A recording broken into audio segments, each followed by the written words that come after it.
বাড়ির ভিতরে সব সময় সুখ শান্তি রাখার জন্য এই চারটা কাজ আপনারা সব সময়ের জন্য প্রতিনিয়ত করবেন ইনশাআল্লাহ।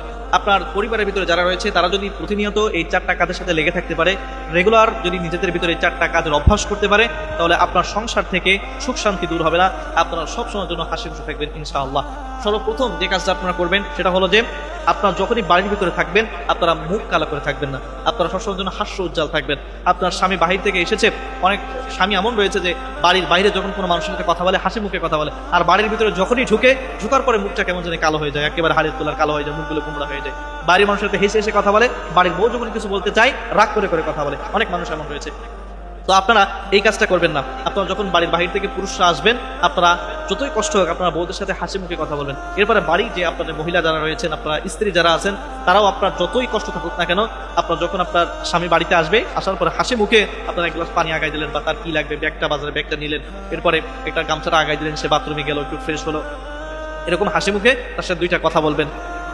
এটাই করবেন, দেখবেন যে সংসারের ভিতরে সবসময়ের জন্য সুখ আর শান্তিতে ভরপুর থাকবে, হাসি খুশি থাকবে ওই পরিবার। এরপরে 2 নম্বরে, আপনারা যে পোশাক পরিচ্ছদ করেন, এই পোশাক পরিচ্ছদ আপনারা নোংরাটা পরবেন না, পরিষ্কার পরিচ্ছন্ন পোশাক আপনারা অবশ্যই পরবেন। এরপরে আপনাদের বাড়ি যেটা রয়েছে, আপনারা বাড়িটাও পরিষ্কার পরিচ্ছন্ন রাখবেন। মনে রাখবেন যে পরিষ্কার পরিচ্ছন্ন হলো ঈমানের অঙ্গ। আপনারা যখন নিজে পরিষ্কার পরিচ্ছন্ন সুন্দর পোশাক পরবেন, বাড়ি ঘরগুলো পরিষ্কার পরিচ্ছন্ন রাখবেন, দেখবেন যে আপনাদের মনগুলো আস্তে আস্তে পরিষ্কার হয়ে যাচ্ছে, আপনাদের মনগুলো পরিষ্কার থাকবে।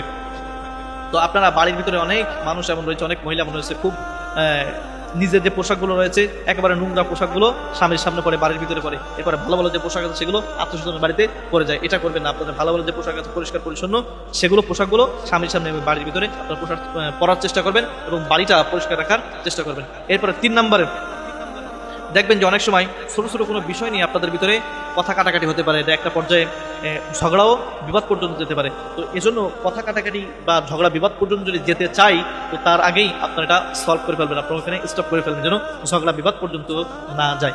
আর যদি কোনো কারণে ঝগড়া বিবাদ পর্যন্ত যায়, আপনারা ওই জায়গায় ঘরের ভিতরেই আপনারা এটাকে মিটমাট করে ফেলবেন। খবরদার বাইরের কোনো মানুষের কাছে আপনারা এটা পাঠাবেন না, বিশেষ করে আপনার বাপের বাড়ি বা শ্বশুর বাড়ির মানুষের কাছে এটা জানাবেন না।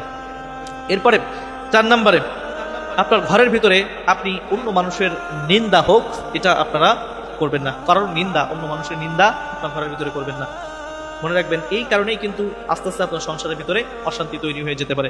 অনেক মানুষ হয়তো, বিশেষ করে মহিলাদের ভিতরে এই গুণটা দেখা যায় যে তারা যখন কয়েকটা মহিলা একসাথে বসে একত্রিত বসার পরে কার স্বামী কি করেছে, অমুক কি করেছে, তমুক কি করেছে, নিন্দাই শুধু দেয়, প্রশংসা তারা করতে দেয় না। পুরুষের ভিতরে এই কাজটা খুব কম থেকে, তারা সবসময় জন্য চেষ্টা করে তার স্ত্রী যারা আছে মানুষের কাছে ভালো বলার বা সবসময় তাকে উঁচা রাখার জন্য, কিন্তু স্ত্রীদের ভিতরে নিচু করার মন মানুষের থেকে এক শ্রেণীর স্ত্রী এমন রয়েছে, সবাই না আবার।